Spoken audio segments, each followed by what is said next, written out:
ချစ်သူစီကိုတောင်းမှဖြန်းချလို့သွားခြင်းနေဘယ်စီပဲဝမှန်းလဲတမ်းသိဒီတချင်းတန်ကိုကြားရင်မငိုပါနဲ့ပြေးထွက်လို့နှလုံးသားဖွင့်ကြုံနေတကယ်ဆိုချေရချရှေဝေးမှတို့တီလာ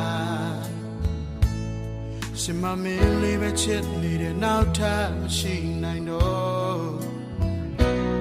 ကိုယ်ဆွဲလန်းချီသူပါမင်းကိုခွဲလို့မရအချင်းရှိတိုင်းပဲဟိုပြန်ဆုံးရန်စဉ်းစား